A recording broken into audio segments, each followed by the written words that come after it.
All right, we're going to continue on. Last week we started a sermon, actually a little mini-series here called Put in the Corner. Hopefully those of you that were here last week or maybe saw it on Facebook will remember being put in a corner. And it's not that situation where you've been a bad little child and mama or daddy puts you in the corner. It's a kind of a completely different being put in a corner. It is where Satan wants to put every believer kind of in this idea of the boxing ring. If you've seen that, those times when one boxer is really in the process of being overcome and they are put back in that corner while their opponent just pummels them back there in that corner. And that's really where Satan wants each and every one of us as believers. Back in that corner in a defensive position, being pummeled, worked over, and when you're in that, usually what that means is that you are wearing down, and he wants to get you back in there and just basically finish you off. I'm not a huge boxing expert, but I do know that there's at least 3 ways that you can lose a round. You can lose a boxing match. You can lose it by points, where one boxer's getting more hits, a better score than the other one. You can lose the boxing match if the ref calls it. He sees you are just done and out. You're too stubborn to stop. He can call the match. Then there's the one that I think every boxer they're striving for. Sounds a little brutal, but I get it. That's the KO. That's the one where you pummel them so bad that they go to the mat, and then the referee has to go through the count and declare you out. The knockout. Satan does not want to, he wants to win. And even if he won by points, I guess that'd be okay, but that's not what he strives for. He strives for the KO, to knock you completely out. We talked last week at the beginning about that, the first thing he has to do is make you think, feel, believe, and act like you are unique. You're the only one. Remember, we were looking at Elijah. We're going to continue to look at Elijah today. But remember, after he ran from Jezebel, God calls to him after, this runaway period and asks him, Elijah, what are you doing? I'm the only one left, Lord. All the prophets are dead. Your people have killed them all. Now they're after me. I'm the only one left. I'm the only one left that follows you. I'm the only one. I'm the only one. Nobody else, everybody else. Remember, we talked about that. When you start feeling unique, you use those terms. I'm the only one. Nobody else. Everybody else. And not unique in a special way, but in a unique way in terms of the fact, you're the only one that struggles with this. You're the only one that has failed like this. To feel unique. He's trying to put us back in a corner. So we're going to go look a little bit about some ways that he tries to do that. But as we do that, I want to just throw this out there. I know this is something that hopefully you are very much aware of. I know it's not very politically correct, or maybe the better term is spiritually correct, to talk about the evil one. A lot of times you don't hear anything about him anymore. Doesn't mean he's going away. And certainly we are not here to hold him up in any way, shape, or form. But it's important that we learn and begin to understand the opponent. Because the faster you recognize the evil one working in your life, you recognize his tricks, you recognize what he's doing, then the faster you can run to the Father, face it, and overcome him. And that's going to be key, what I just said. Run to the Father. In your own flesh, he will steamroll you. You're nothing. You're not physically strong enough. You're not intellectually strong enough to overcome the evil one. But the one who lives in you is. And so faster we can recognize him, the faster we can recognize what he's doing, what he's attempting to do, how he's attempting to do it, then the faster we can respond. The faster, as he's trying to put us back into this corner, the faster we can respond to that, go where we need to go, and come out of that corner. Because he doesn't It's kind of like he doesn't know how to deal with you when you're dancing around the ring. How many of you who remember Muhammad Ali? You remember what he used to say? Float like a butterfly, sting like a bee. Satan does not want you there. He doesn't want you dancing around the ring, taking jabs. He wants you in the corner where he can pummel you. Make them feel unique. Make them feel alone. Make them feel like they're the only one. And what we'll talk about today is part of that. Again, going back to this situation with Elijah. 1 Kings chapter 19, verses 1 through 3. Now Ahab told Jezebel everything Elijah had done, and how he had killed all the prophets with a sword. Remember, the prophets of Baal, not God's. So Jezebel sent a messenger to Elijah to say, "May the gods deal with me, be it ever so severely, if by this time tomorrow I do not make your life like that of one of them." Elijah was afraid and ran for his life, and when he came to Beersheba in Judah, he left his servant there.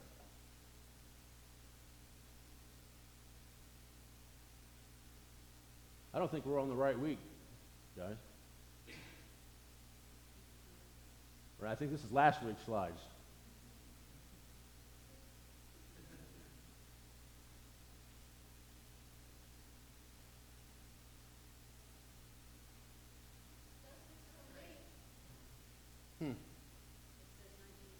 Oh, 1 through 6.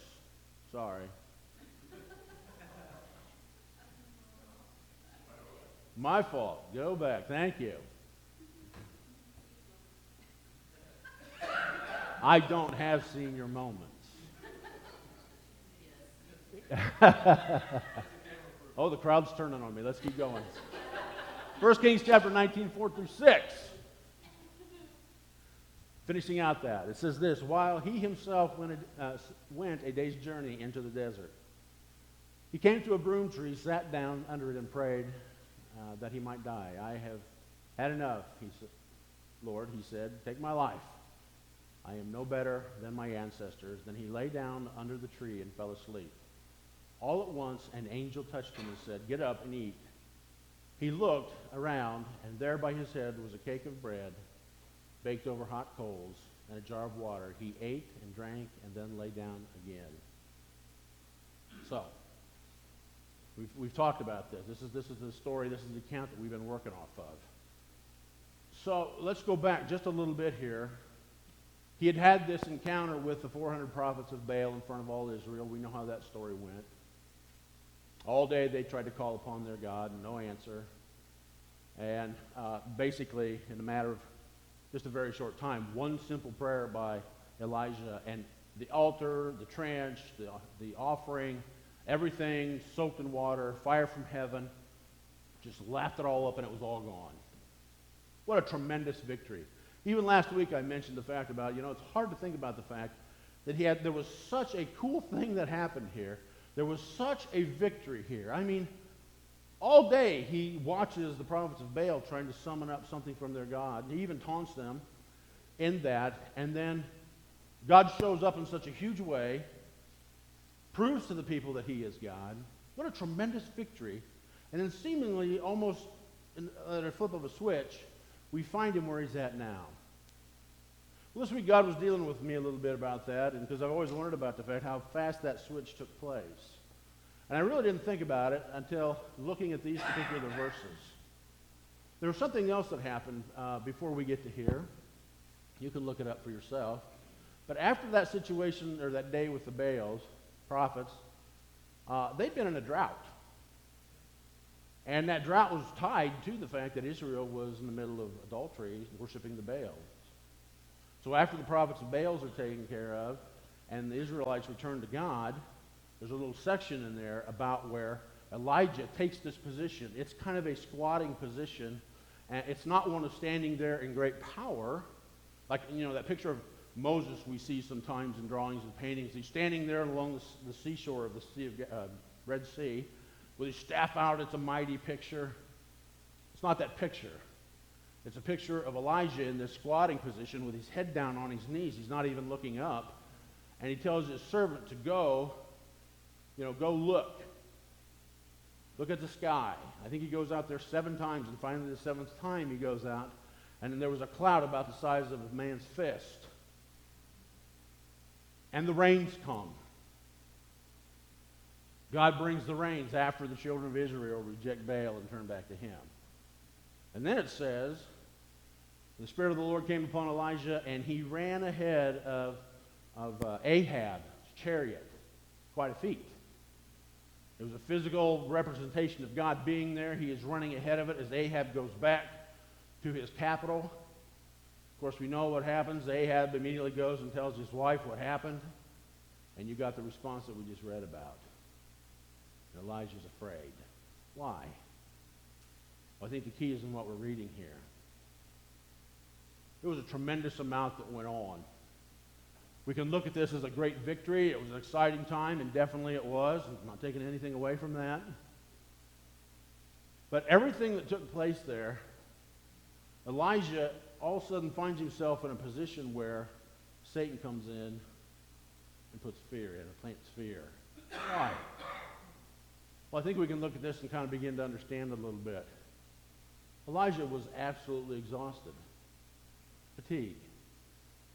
Well, why would he be fatigued? That was great things that took place, right? He ought to be full of adrenaline. He ought to be pumped and ready to go. He ought to be alert, going, God, where are we going next? Where are we going next? Where are we going next?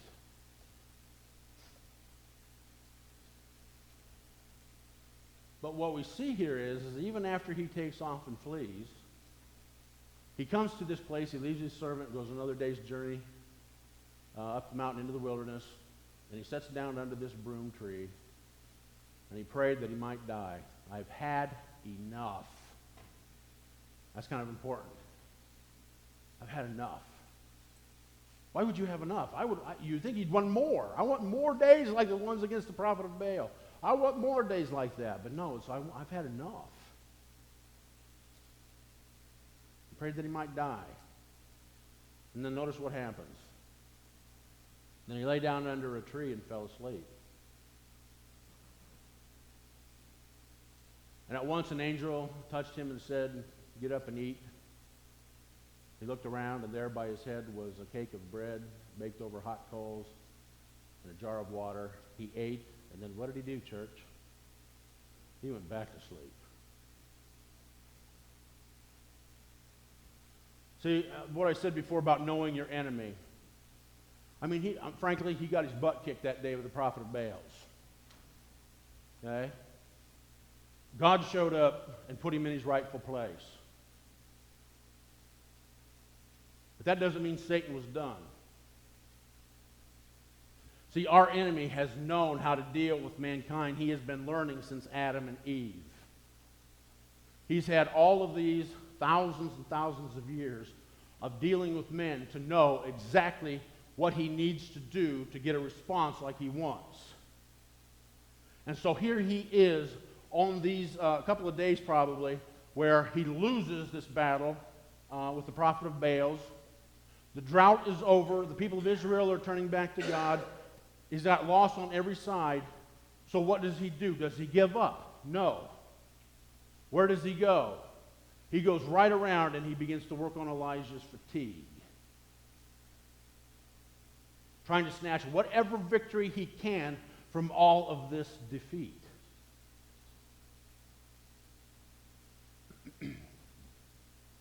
You know, there's not a person in here that doesn't understand what fatigue is. You work hard all day. You've had an extremely difficult day at your job. Whatever it might be. You've been working in some project all day, maybe around the house, whatever it might be. And at the end of the day, you feel it. I have that a lot of times on Saturdays off. Saturday seems to be the honey-do list day. I can't tell you how many times at the end of a Saturday, Lynn and I go, man, we're so tired. You know? But we got a lot done. At that particular time, it's like, I really don't care what got done. I'm exhausted, man. The physical fatigue. You have a rough day at work or a busy day or you're in the middle of a lot of long hours, whatever it might be. You come home and it's like you're dragging yourself into the house. And maybe you sit down, and heaven forbid you sit in your recliner, because then everything's over. You're lucky to eat and then just fall into bed. We all know what that's like. We understand that because of the fact that we know what we have been doing. But there's something that a lot of people don't really understand. And that is the fact, and Elijah's a good example of it here. Elijah wasn't lifting and carrying and doing all kinds of things that day with the Baals. But he was involved in something else that was very high stress. And that was spiritual warfare. Kingdom work. Think about it for a minute. Put yourself in Elijah's place. I mean, he's doing what God has directed him to do that day. This just didn't come out of his mind. It just wasn't a whimsical thought to do this challenge. God was directing him to do it. And there he was, God's sole prophet, standing there. There is hundreds of the prophets of Baal. There is the nation of Israel watching. There's a lot on the line. There's the pressures of this. I mean, Elijah was human. God was telling him what to do. But you know what? One of the things you find out as you're human, even though God may be directing you, you still have anxiety. A lot of times. I mean, did Elijah know exactly how this was going to work out? Did God lay out the whole plan to him? Probably not. I mean, we look through Scripture, very seldom, if ever, does God lay out from point A to point B before you start. Anytime you go into kingdom work, and it doesn't matter what it is, whether you are preaching, you're a Sunday school teacher, a kids' youth leader, whether you are some other officer in the church with other responsibilities, whether you are through the week, God just says, go here, do this, talk to that person, something kicks in. Anytime you are moving in and God is directing you to kingdom work, guess what immediately pops up? It's not delayed. It's not like it comes in 24 hours later. There is the enemy. Because anytime God is directing you to move and accomplish what he wants you to accomplish through him to accomplish kingdom work, immediately there he is to put all kinds of buffers, whatever he can do to stop it. Anxiety, uncertainty, the realization of what's about to happen. Let me give you an example. I know we got some individuals in this church that will understand what I'm about to say. Sundays after church is probably one of my, in fact, we were on our way over here. We were on the bike.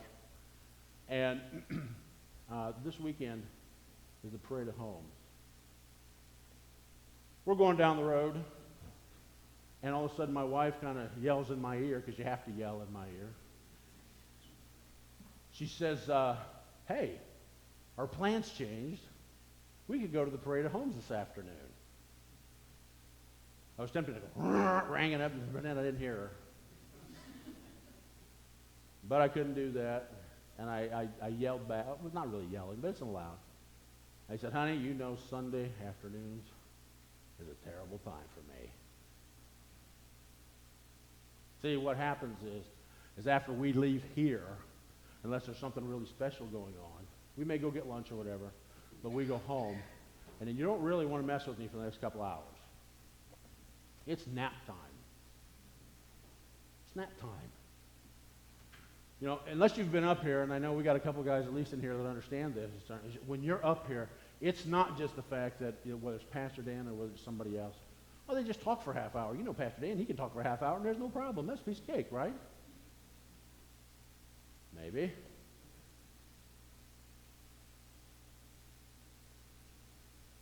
But it starts Sunday morning when the alarm goes off. Sometimes Saturday night, Sunday into Sunday morning. Satan won't leave you alone. Sometimes you can't get to sleep right away. Things are playing around in your mind. You get to church. You never know what's going to happen when you get to church.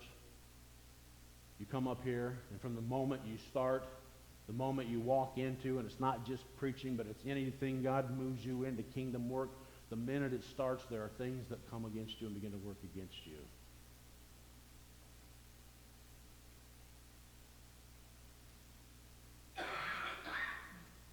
And I know, I've heard it from pastors, countless pastors. I've heard it from individuals who step behind up here and do it when I'm gone. That even the sense of responsibility about what you are about to do weighs on you. Yes, God gave you the message. And you pray, and you pray, and you pray. God, every word be yours. And it's running through your mind about the heaviness and the responsibility and the impact that is going to come out of your mouth to your ears.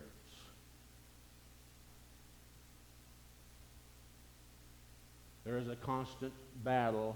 I mean, you've seen a little bit of it here even this morning. I mean, somebody here, some smart aleck attributed it to old age. I'm not sure who did that. But, I mean, you get up here and all of a sudden your mind kind of begins to go places. And I'm looking at it going, wait a minute, that doesn't sound right. That's not the right slides. Awkward moment. But while you're up here and you're doing this, there is something that unless you're in the middle of that, you can't comprehend that is buffeting you. And by the time you get done, you're literally exhausted and tired. And it's not because I've been up here and I've been throwing things around or doing push-ups or anything like that. It is the fatigue that comes from spiritual kingdom work and the responsibility of that and the impact and the opposition that comes against you in that. And so here's Elijah. And even though this is a great victory on that day, he is still embroiled in the middle of spiritual warfare. Don't for a minute think that Satan is trying to work on him.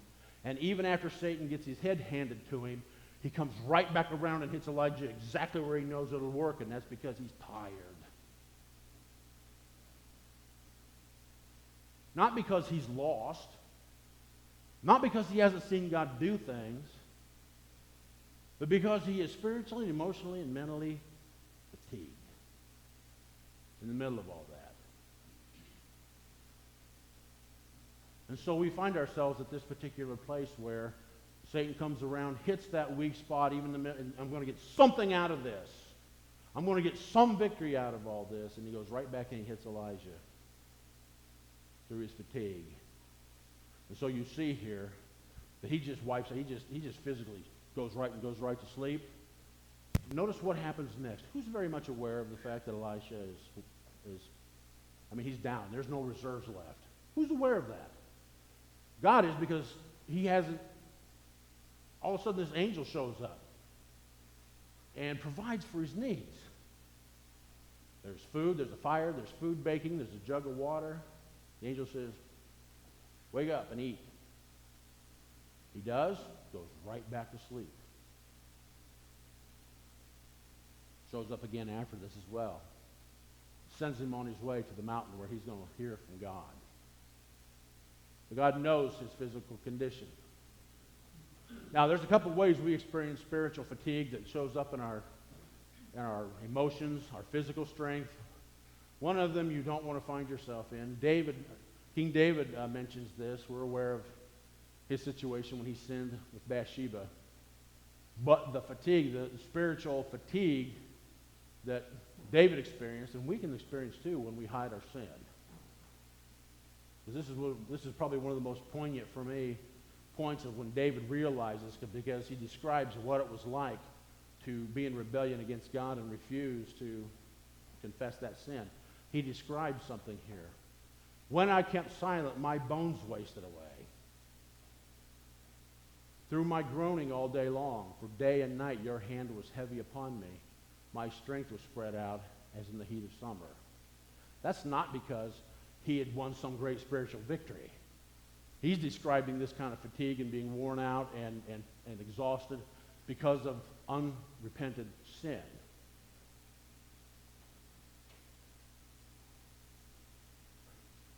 I want you to hang on to that, because the solution to that situation is the same source of the solution of being spiritually fatigued because of service. Mark chapter 6, verse 30 through 32. The apostles gathered around Jesus and reported to him all that they had done and taught. Then, because so many people were coming and going, that they did not even have a chance to eat. He said to them, "Come with me by yourselves to a quiet place and get some rest." And so they went away by themselves in a boat to a solitary place. This is after the disciples come back after he sent them out. Remember that? Sends them out 2 by 2. He gives them all authority.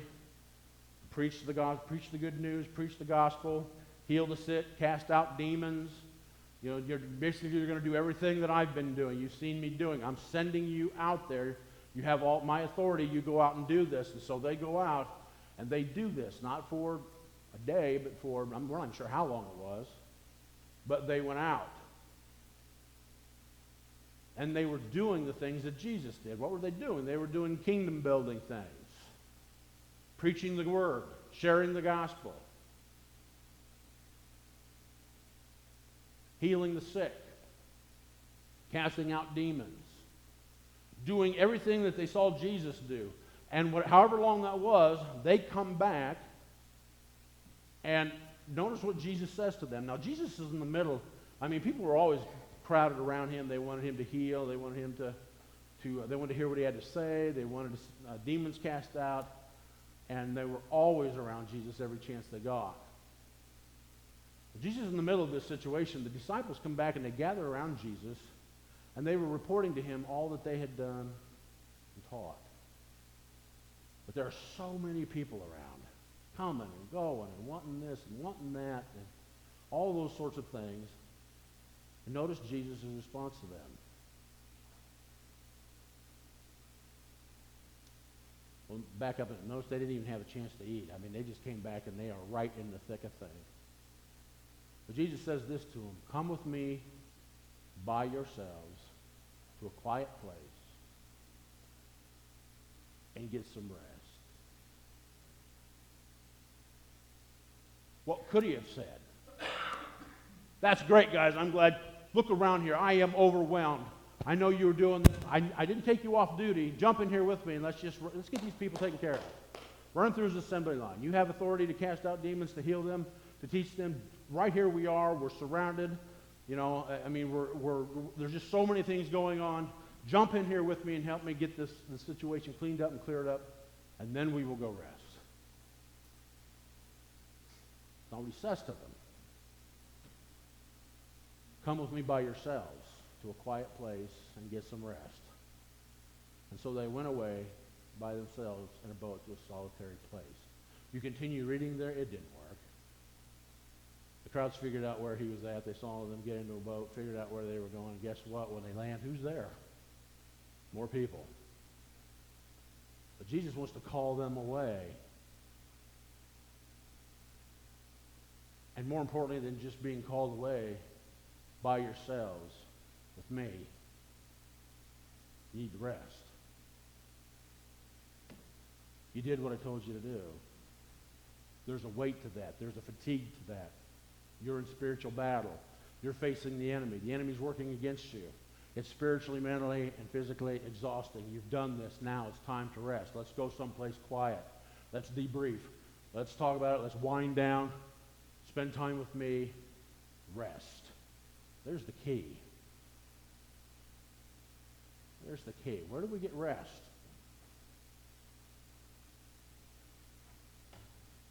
Isaiah 40, verses 28, 31.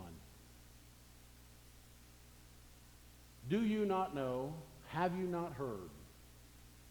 The Lord is the everlasting God, the creator of the ends of the earth. He will not grow tired or weary." But guess who does?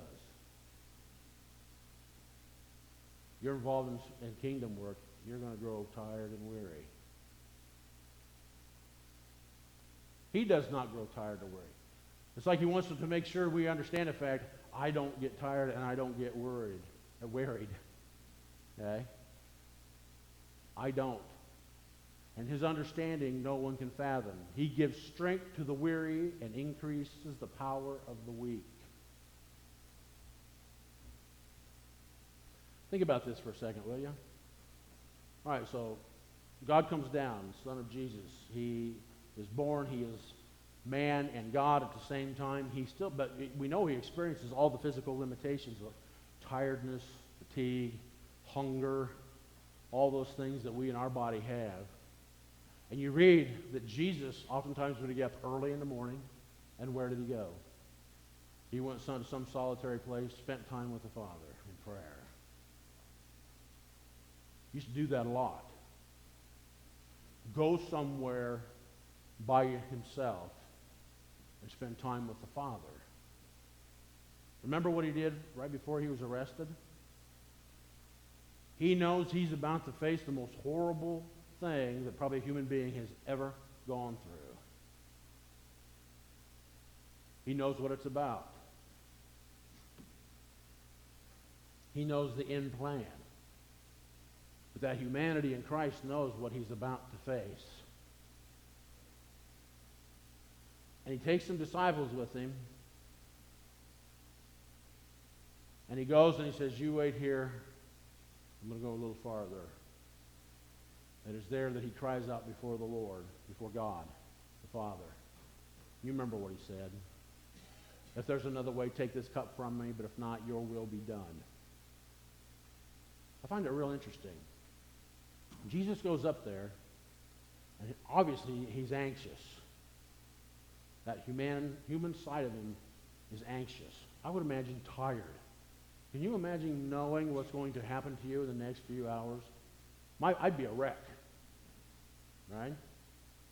But he goes and he prays that prayer, and as he's up there praying, the guards and Judas come looking for him. When you read that, it's almost like it's a different individual who comes off of the hill than went up the hill. Because he comes down and he surrenders himself before them.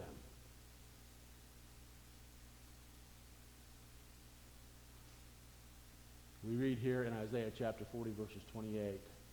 He gives strength to the weary, increases the power of the weak.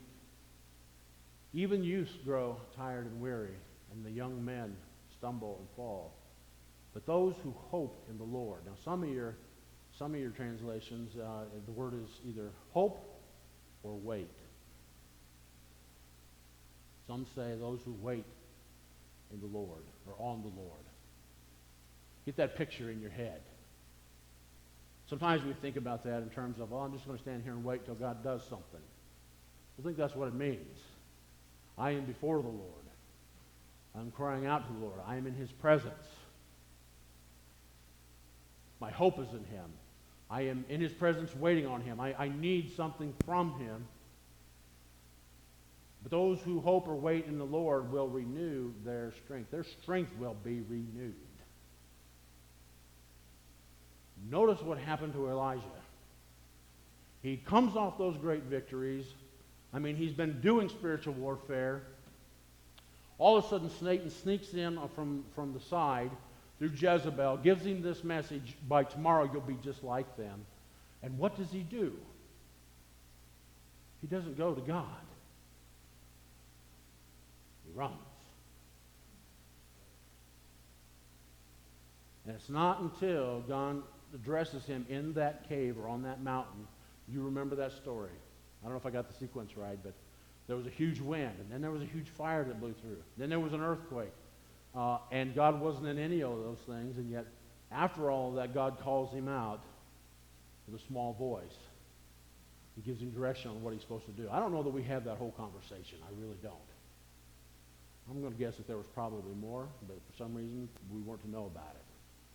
But being in the presence of the Lord, you see Elijah go from this individual who is running and hiding to an individual that has been given instructions and goes back right into the battle. But not until he's been in the presence of God.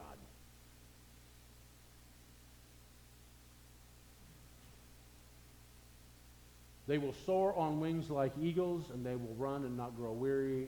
They will walk and not be faint.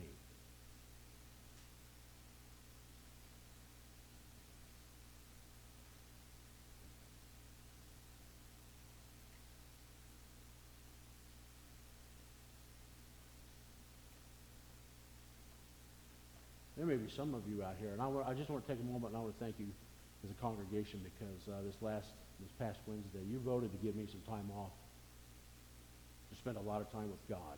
Thank you for that. I appreciate that so much. I look forward to what God's going to do in that. And when I get back, I hope you can tell. But on a daily basis, you and I need to go to God. You may be here today and there's some things that you're fatigued about, you're tired about. Maybe you don't understand why. I serve here, I do this, I do that, I do all these things, or I serve in this way. And yet I am so tired. Maybe even discouraged. Understand the fact that most of that is probably due to the fact that you are in the middle of the battle. Satan would love for you to do exactly what Elijah did. Don't go to God. He can't help you. Run. Quit. Stop.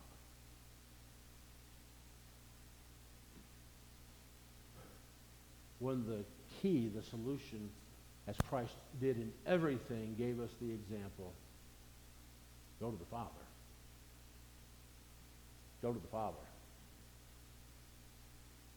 He may tell you, go take a nap.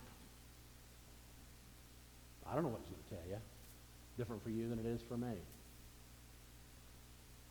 But Satan would love to get you when you are maybe at that point in time where God has been using you, you're fatigued, you're tired, to come in from the side, depress, scare, give you feelings of hopelessness or what's the sense, what's the use. You go right back to, I'm the only one, everybody else, nobody else. Again, you're being backed into the corner. You're not, thank you, Tom, floating like a butterfly, stinging like a bee. God calls us to himself. He tells us there, I don't grow weary. I don't grow tired. Wait upon me, seek me, hope in me, come before my face. And I'll give you strength when you're weary and power when you feel weak. Pray with me. Heavenly Father, I come before you and I want to give you thanks and praise. Lord, in ourselves, we wouldn't even understand this. Lord, I pray that you would help us, Lord, guide anybody here today who is feeling that way maybe right now. May they wait upon you, seek you, hope in you. May they seek only what you can provide. And you promised to. This altar is open as it always is. Anything that needs to be laid at your feet, Lord, I pray it would be done. We praise you for the victory that we have. But Lord, keep us out of the corners. We ask this in Jesus' name, amen.